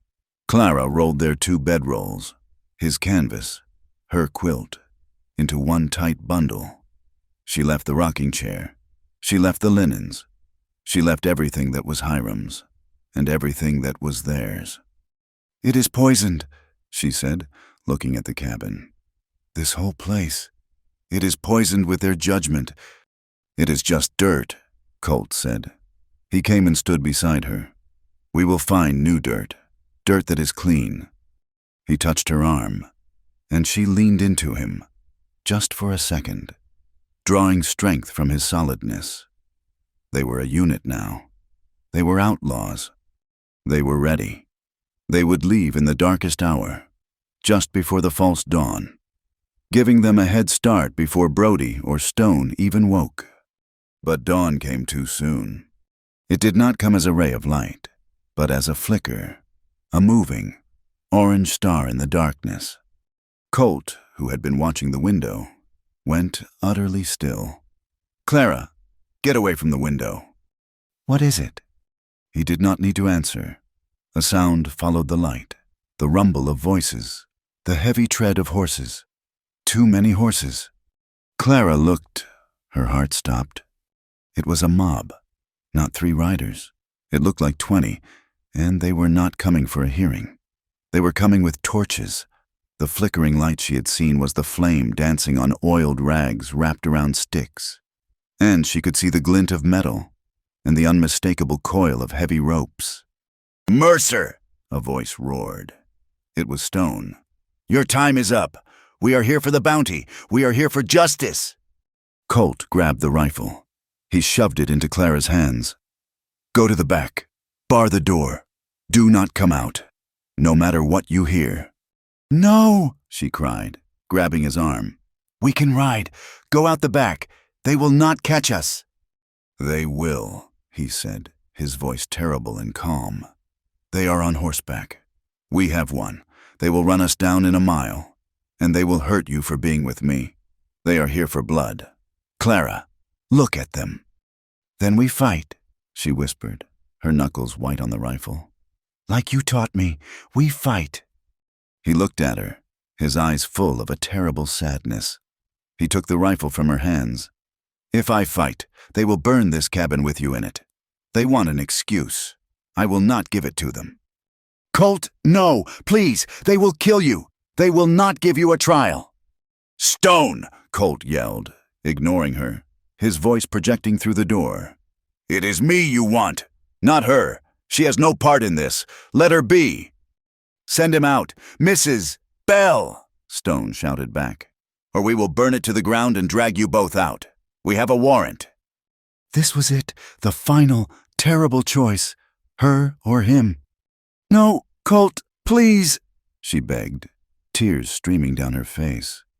He grabbed her, pulling her close. He kissed her, not with the tenderness of the night before, but with a hard, desperate finality. It tasted of ash and fear. "Bar the door. Stay alive." He pushed her away from the door, toward the cot, before she could scream, before she could fight him. He unbarred the door and stepped out onto the porch. He raised his hands. "Empty. I am here. It is me you want. Leave her alone." "No!" Clara screamed. She flew to the door, yanking it open. She saw him, standing there, bathed in the ugly, flickering light of 20 torches, his hands in the air. "He is innocent!" she shrieked, running onto the porch. "You have no right! This is not justice!" "Grab her!" Stone roared. Before she could reach Colt, 2 men, Mulligan from the store and another man she did not recognize, seized her arms. They were rough, their faces twisted with a self-righteous fury. She fought, kicking and twisting. "Let him go! Sheriff Brody, where is the sheriff? This is a mob!" "We are the law tonight, Mrs. Bell." Stone sneered, dismounting. He walked up to Colt, a pistol in his hand. "A wanted murderer, dead or alive. That is the law." They tied Colt's hands, yanking the ropes with a brutal tightness. He did not resist. He just watched Clara, his eyes begging her to be safe, to be quiet. But she would not be quiet. "You are cowards!" she screamed at the crowd, her voice tearing. "All of you! You are hiding behind torches because you are too weak to face one good man in the daylight. You are murderers!" A hand clamped over her mouth. It was Mulligan. "Be quiet, woman. You are hysterical. It is for your own good. We are saving you from him." They dragged Colt onto a horse. They kept her held fast, her arms pinned, until the whole ugly procession had turned. Dragging Colt with them, they left her there, stumbling in the mud. As the sun finally rose, revealing the full, cold desolation of the yard, she fell to her knees, her screams turning into dry, ragged sobs. No one had listened. The trial was a mockery. It was not a trial, it was a sentencing. They held it in the church. The building was packed, every pew filled. It was hot, and the air smelled of unwashed bodies, wet wool, and a stifling, heavy piety. Reverend Davies, his face pale and severe, stood at the pulpit. Sheriff Brody stood near the door, looking at the floor, his shame a palpable thing. Mr. Stone sat in the front pew, his arms crossed, a look of profound satisfaction on his face. Colt stood alone before the pulpit, his hands still tied. Clara had been forced into the second pew, a silent warning from Mrs. Davies that she was on trial. 2. "We are gathered here," the Reverend began, his voice echoing in the rafters. "Not in judgment, but in sorrow. A shadow has fallen on our community. A man wanted for the most terrible of sins has come among us and has taken root, like a poison weed." His eyes flickered to Clara. "He has preyed upon the weakness of a grieving widow, bringing shame and violence to our peaceful town. We have the warrant. We have the bounty. We have the proof of his wicked nature in the ashes of the bell barn." "That is a lie!" Clara's voice rang out, sharp and clear. Every head turned. Mrs. Davies looked horrified. "Mrs. Bell," the Reverend said, his voice laced with pity. "You are confused. You are a victim. This man has clouded your mind." "No," Clara said. She stood up. Her legs were shaking so badly she had to grip the back of the pew in front of her. Her knuckles were white. "I am not a victim. Not of him." She took a step into the aisle. All the eyes, all the judgment she had felt for a year, it was all focused on her, 1,000 tiny knives. She wanted to run. She wanted to collapse. She looked at Colt. He was watching her, his face a mask of stone, but his eyes were full of fear. For her, that fear gave her strength. "You want to talk about victims," she said, her voice trembling, but gaining volume. "You want to talk about shame." She looked at the faces in the crowd, Mulligan, Mrs. Davies, the men who had held her. "I was your victim," she said, her voice dropping, and the silence in the church was so total. They all heard her. "For 8 months, you knew my husband, you knew Hiram, you drank with him, you nodded to him, and you whispered about him. You knew his temper." She took a breath, the confession rising in her throat, a burning, bitter thing. "But you did not know what it was to live with him. You did not know the coldness, the cruelty. You did not know what it was like to be his wife, to live in terror of a heavy boot on the porch, to flinch when a hand was raised." A gasp went through the room. This was not proper. These were things not spoken of. "You left me alone with him," she said, her voice cracking now, tears starting to burn. "And when he died, when he was found, a disgrace to this town, a bigamist, a man who left me with a mountain of debt, I found a letter, written in his own hand, to another woman. He was leaving me. He was abandoning me, just as he had abandoned everyone and everything else in his life." She was weeping openly now, her shoulders shaking. "And where were you?" She pointed at Stone. "You told me to sell my land to pay for his sins." She pointed at Mrs. Davies. "You crossed the street. You told me to repent, as if I was the one who had sinned. You warned me about salvation, but you never once, not once, offered me a hand. You left me to starve. You left me to fail." She held on to the pew, her whole body trembling, and she looked at the entire, assembled town. "You all left me. You left me in a broken cabin, with a broken life, and a roof that would not hold water. You all left me leaking. My house, my heart, my spirit, it was all leaking, and I was drowning in your judgment. And none of you, not one of you, offered a single nail, not one kind word." She turned, her wet face shining in the flat light, and pointed at Colt. "And he came, a stranger, a man with nothing, He asked for nothing, and he fixed my roof. Her voice was raw. He fixed my porch. He fixed my door. He built me a chair so I could sit by the fire. He healed my horse. He spoke to me. He listened. He treated me with a kindness I had not known since I was a child. He patched what none of you would ever touch.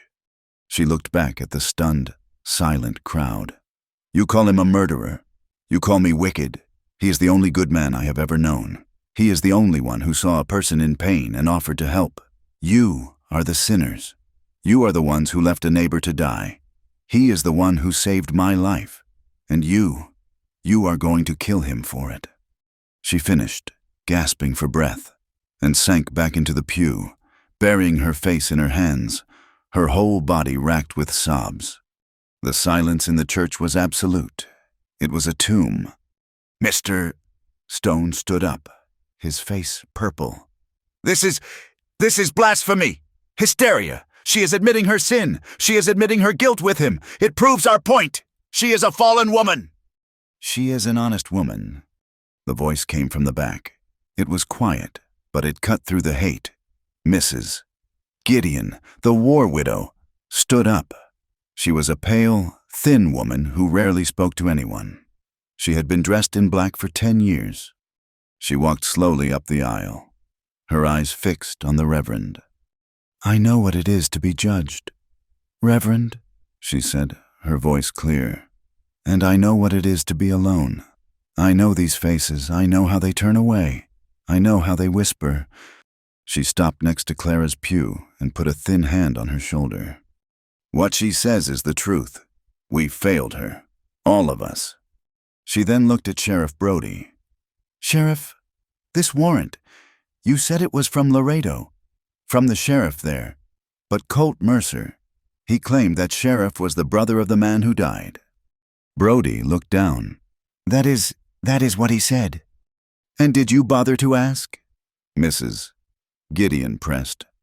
Or was the $100 all the truth you needed? You, Mr. Stone, were you planning to share that bounty with the men who rode with you? The crowd murmured. They looked at Stone, suddenly with suspicion. This is not law. Mrs. Gideon said, her voice rising. This is a mob. This is a lynching, driven by one man's greed and another man's pride. Reverend, you speak of mercy. Is there none in this house, or do we just use it for hymns? The crowd was broken. The fury was gone, replaced by a deep, ugly shame. Men looked at their boots. Women looked at their hands. Sheriff Brody finally moved. He cleared his throat. This is not a trial. It is a hearing, and I have heard enough. He looked at Stone, his eyes cold. I am holding the prisoner in the jail, as per the law, and I am sending a wire to the Marshal in Austin. I will ask about Sheriff Pike. I will ask about Finn Pike, and I will ask about Silas Mercer, until I get an answer. This man is under my protection. Stone looked like he had been struck. Sheriff, the town's safety! The town seems safest when men like you are not leading mobs. Brody snapped. He nodded to his deputy. Hicks, take him to the cell, lock it, and give me the key. That night, the town was quiet. The shame had settled like a fog. Clara walked to the small stone building that served as the jail. The door was unlocked. Hicks was not inside. A single lantern burned on the desk. Colt was in the cell, standing at the bars, waiting. She walked to him, her steps silent. She put her fingers through the bars. He immediately covered her hand with his skin warm and rough. Clara, he whispered, his voice thick. What you did today, in the church, it was the truth, she said, her voice hoarse from crying. It was all just the truth. They will never forgive you for it. Let them not forgive me, she said, leaning her forehead against the cold iron. It does not matter. Only this matters. He held her hand tightly. Brody sent the wire. I heard him, but, Clara, it will not matter. Pike will just lie. He will say my brother ran. He will say anything to see me hang." "Then it is not over," she said, her voice suddenly fierce. She looked up, her eyes meeting his in the dim light. "I will not let this happen. If that wire comes back with a lie, I will go to Austin myself. I will find a marshal who is not bought. I will find your brother. I will not stop. Colt, I will not let them do this." He looked at her, at the fire and iron in her, the strength she had claimed as her own. He pulled her hand through the bars, turning it over, and pressed a kiss into her palm. "I know you will not," he said. She pushed her face closer to the bars, and he met her. It was a cold, clumsy kiss, blocked by the iron. But it was a promise. It was a vow. "I have to go," she whispered. "Hicks will be back." "I know. I will be back in the morning," she said. "I swear it. I will not give up." She pulled her hand from his. The loss of his warmth an immediate ache. She kissed his fingers one last time, a goodbye for the night, and forced herself to walk away. She stepped out of the office, into the dark street. The air was heavy, damp. A cold drop of water hit her cheek. She looked up. The sky was black, the clouds low. It was beginning to rain again. She heard a sound, a quiet, steady, rhythmic sound. Plink, plink, plink. She looked at the edge of the jailhouse roof. It was leaking, the water dripping from a warped shingle, striking a stone on the ground, and splashing onto her boot. It dripped, steady and certain, like a clock ticking. Clara did not sleep. She sat in the rocking chair Colt had built, the heavy rifle resting across her lap. She did not sit in fear. She sat in readiness. The night was quiet, the cabin cold. The fire had burned down to embers, and she did not rebuild it. She just listened to the silence of the world, a silence that felt heavy, as if the town were holding its breath, waiting for morning, waiting for the verdict that had already been decided. When the first gray light touched the window, she stood. She put the rifle back against the wall. She put on her cloak, walked out the door, and began the long walk back to town. The air was damp and cold. The sky was the color of old iron. She walked with her head high. She was no longer the skittering widow, afraid of shadows. She was Clara Bell, a woman who had spoken her truth in a full church. Whatever came next, she would meet it standing. She reached the jail. The building was quiet. She saw the steady, rhythmic plink of water dripping from the leaking roof, hitting the stone below. That sound, once the soundtrack to her failure, now sounded small, pathetic. She pushed the door open. Sheriff Brody was there, alone, sitting at his desk. He was not wearing his gun belt. He was holding a piece of yellow paper, a telegraph. He looked up when she entered, and his face was not hard. It was just tired. He looked like a man who had not slept, either. "Ma'am," he said, his voice a gravelly rumble. "I am here for him," Clara said. Brody nodded. He looked at the telegraph in his hand, then back at her. "I heard back from the United States Marshal in Austin. Sent the wire last night. As soon as Mrs. Gideon spoke, the operator stayed late." Clara waited, her hands clasped so tightly her knuckles ached. "It seems," Brody said, clearing his throat, "that you were telling the truth, or at least Colt Mercer was." He laid the paper on the desk. "According to the marshal, Sheriff Jedediah Pike of Laredo is, complicated. He is under investigation by the Rangers for extortion. His brother, Finn, was a known enforcer, a man with a reputation for violence. And a report was filed 2 months ago by Silas Mercer, claiming self-defense in the matter of Finn Pike's death, claiming his brother, Colt, was innocent. And then the marshal says Silas Mercer vanished." "So he is free," Clara breathed, her knees going weak with relief. "He is not," Brody said quickly, holding up a hand. "The warrant is still active. Pike is still the sheriff. This is not proof. It is not exoneration. It is just mud. A lot of mud. He sighed, rubbing his face. I cannot, in good conscience, hold a man on the word of a crooked sheriff, and I damn sure will not collect a bounty that is part of an extortion scheme. But I cannot clear him either. He stood, took the key from the hook, and walked to the cell. What does this mean? Clara asked. Following him, Brody slid the key into the lock. It means I am releasing him, under my own authority. Lack of evidence to hold. He turned the key. The click was the loudest sound Clara had ever heard. He is free to go, but, ma'am, you understand me. He is not safe. That warrant is still out there. If another lawman comes through, if Stone pushes this, my hands are tied. This is all I can do. The cell door swung open. Colt was standing there, just inside, his face unreadable. He had heard everything. Broadley stepped back. Mercer, you are free. Colt did not look at the sheriff. He looked at Clara.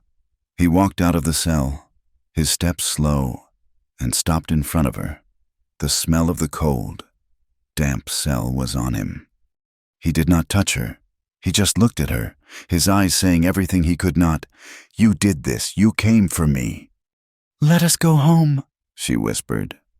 He took her hand. His was cold, but the grip was strong. They walked out of the jail, hand in hand. The town was waking up. It was a trial, that walk, a second trial, this one held in the court of the boardwalk. Mr. Mulligan was sweeping the dust from his porch.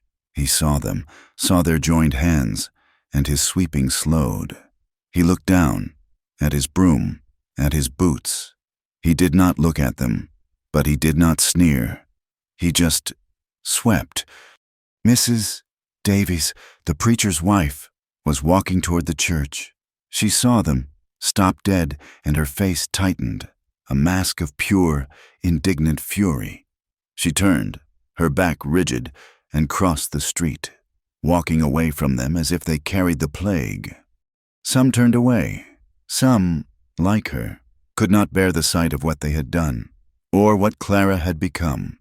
But others did not. The blacksmith, a large man with a soot-stained apron, was shoeing a horse. He paused, hammer in hand, and watched them pass. He looked at Colt, then at Clara, and he nodded. Once, a short, sharp sign of respect. They saw Mrs. Gideon, the war widow, sitting on the bench outside the mercantile. She was wrapped in her black shawl, but her face was calm. She watched them approach. As they passed, she did not speak, but she gave Clara a small, affirming nod. The town was broken. It was no longer a single, righteous fist. Clara had cracked it open, and now it was just a town full of people, some ashamed, some angry, some just people. Mr. Stone was outside the saloon, his face blotchy. He saw them. He saw their hands, his face contorted in a look of such pure, undiluted hatred that Clara flinched. But he was alone. His mob was gone, evaporated in the daylight of Brody's telegraph. He was just a bitter, defeated man. He spat in the dust, but he did not move. Colt and Clara did not stop. They walked past him, past the church, past the edge of town, and onto the trail that led home. They did not speak the whole way. Their hands, locked together, said everything. When they reached the cabin, the full weight of the past few days hit them. The black skeletal ruin of the barn gaped at them. The air still smelled of ash and loss. The cabin wall was scorched. It was not a home. It was a battlefield. But on the front step, sitting on the clean wood of the porch Colt had mended, was a small wicker basket. Clara let go of Colt's hand and walked to it. Inside, nestled in clean straw, were a dozen brown eggs. There was no note. None was needed. It was an offering. It was the first brick. Mrs. Gideon. Clara looked at the eggs, then at Colt, A slow, painful smile touched her lips. "It seems we have one neighbor." Colt looked at the ruin of the barn. He looked at the cabin. He looked at the vast, empty plains stretching west. "Clara," he said, his voice low. "Brody is right. I am not safe. That warrant is still out there. Pike will not stop. I am still a wanted man. I should go to Oregon, like I planned. I can get work. I can send for you." Clara picked up the basket of eggs. She turned to face him. "You ran once because you were alone. Colt, you said that in the cabin. Are you alone now?" He said nothing. "I am not running," she said, her voice quiet but hard as iron. "I spoke my truth in that church. I did not speak it so I could run away. This is my land. That fire, that mob, they do not get to have it. He does not get to have it." She looked at the scorched wood. "I am not running from my home. And you are not running from yours. If you do not wish to stay." He looked at her, at the strength in her. She was not the same woman he had met on the trail, the one patching a roof with quilts. "Our home," he said, his voice rough. He looked at the barn. "It is a wreck." "Then we rebuild," she said. "We fixed a roof. We can fix a barn. We can fix a wall." She walked past him, into the cabin. "But first, I'm going to cook these eggs." They did not run, they stayed, and they began to rebuild. It was not just rebuilding a house. It was rebuilding a life. It was rebuilding trust, not just in each other, but in the world. The first task was a funeral. They walked to the smoking ruin of the barn. The work was grim. It was sifting through ash, through the ghosts of what had been. They found the scorched bones of the mare. Patience. They did not speak. Colt dug a deep hole on the hill behind the cabin, and they buried her. Clara laid a single wild prairie flower on the mound of fresh earth. Then they began to salvage. They pulled apart the blackened, unstable beams. They sifted the nails from the ash, straightening the bent ones. They saved the heavy iron hinges from the door, the latches, the tools that had been scorched but not destroyed. It was slow, back-breaking, soot-covered work. They tore the ruin down until only the foundation stones remained. They cleared the ground. It was like scrubbing a wound clean. While they worked, they were silent. But it was not the awkward silence of strangers, or the tense silence of waiting. It was the quiet, steady silence of shared labor.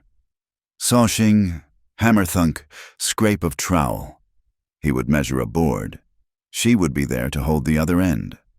She would climb the ladder to clear debris. He would be at the bottom, holding it steady. They moved as one, a quiet, efficient team. The fire had licked at the western wall of the cabin, the one closest to the barn. The heat had cracked the window, and the siding was charred.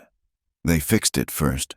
They used the last of the good lumber from Hiram's old pile, and Colt taught her how to measure, how to hold the hammer, how to drive a nail straight and true.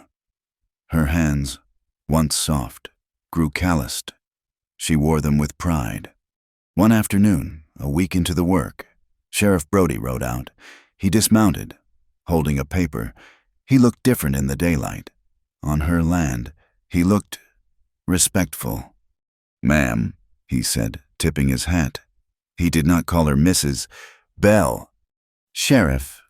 He held out the paper. "I wanted to deliver this myself. It came from Santa Fe, from the bank, after the hearing, and after Mrs." Gideon spoke to the bank president. "Well, it seems Mr. Stone's arrangement was not official, and the bank was not pleased to hear its name was used to threaten a citizen and encourage a mob." Clara took the paper. "The debts, Hiram's debts, are settled, canceled, in light of the circumstances and the damage to your property." He pointed. "This is the deed, the official deed. It is filed with the territory. The land is yours, free and clear." Clara opened it. Her hands were smudged with soot. She read the words. It was not made out to the widow Bell. It was not Mrs. Hiram Bell. It said simply Clara Bell. It was the first thing in her life that had ever truly, completely belonged to her. She looked at her name, written in fine black ink, and for the first time, she felt the ground beneath her feet was actually hers. The work changed. It was no longer salvage. It was building. They used the money Clara had hidden, the small store she had kept from her chickens, and the coins Colt had in his saddlebag. They rode to town, together. The town was still split. Mrs. Davies hurried into the church, but Mr. Mulligan, from the mercantile, nodded. He gave them a fair price on lumber. "A roof," Colt said. "A new roof, the best one." They worked on the roof together. It was high, hard work. They stripped the old, patched, warped shingles, all the way down to the beams. They tore off her flour sack patches and her old quilt. They threw the old failures to the ground. And they built a new one. They laid new planks, hammered new shingles, one by one. Colt showed her how to heat the tar, how to spread it thick and even, sealing every seam, every nailhead. It was hot, sticky, miserable work. They were covered in it. But when they finished, they stood on the ground and looked up. It was a beautiful, solid, unbroken roof. It was perfect. The next day, Clara went to town alone. She came back with a single, small can. Colt was finishing the new window frame. He saw the can. He raised an eyebrow. "What is that?" "A present," she said. She opened it. It was paint, a bright, bold, defiant red. "Red?" he asked, a smile touching his lips. "That is a fighting color." "No," Clara said, dipping the brush in. "It is a living color." She painted the old, plain shutters. She painted them a brilliant, shocking red. It was the color of a heart. It was the color of a life that was no longer afraid to be seen. The little cabin, once a gray, drab box of shame, now looked alive. It looked like hers. The summer turned toward autumn. The nights grew cool. The work was done. The cabin was whole, the woodpile high. At dusk, they sat on the porch. Colt, his reading much improved, read aloud from a new paper. He read about cattle drives in Kansas, about a new telegraph line in Arizona. Clara sat in a rocking chair, the one he had built. She was not mending. She was just sitting. Her hands were folded in her lap. But as the twilight deepened and the air grew cool, one hand moved. It rested, quietly, on her lower belly. A simple, protective, unspoken promise of a future. Colt stopped reading. He looked over at her in the growing dark. He saw the gesture. He saw her face, calm and full. He did not speak. He did not need to. He knew. He just smiled, a small, true smile, and folded the paper. That night, the wind came. It was the first real storm of the changing season. It did not just moan, it howled, a great tearing sound from the mountains. They lay in bed, in the cot, which was now big enough for them both. They lay listening. And then the rain came. It was not a drizzle. It was a fury. It sounded like 1,000 stones being thrown against the walls. A deafening, angry roar on the roof. Clara lay still, her head on Colt's shoulder. She listened. She waited for the old, familiar sound, the sound of her life falling apart. The plink, the drip. She heard nothing. She heard only the thunder and the wind and the rage of the storm. But it was all outside. Inside, there was only the sound of their breathing and the warmth of the quilt. The roof held. Clara let out a breath she felt she'd been holding for 3 years. She shifted, turning in the dark, her body settling against his. A perfect fit. He was awake, too, listening. She whispered, her voice full of a quiet, profound, and final peace. "It does not leak anymore." Colt did not speak. He just rolled, his arm coming around her, pulling her close. He kissed her shoulder, his lips warm against her skin. A silent, steady promise. Outside, the west was still wild. The wind still howled, and the darkness was vast. But inside the small cabin, with its red shutters and its solid roof, there was peace. Thank you for listening to this story. We would love to hear where you are listening from, so please leave a comment below to connect with other listeners. Subscribe to the From Wild West channel and share your thoughts in English.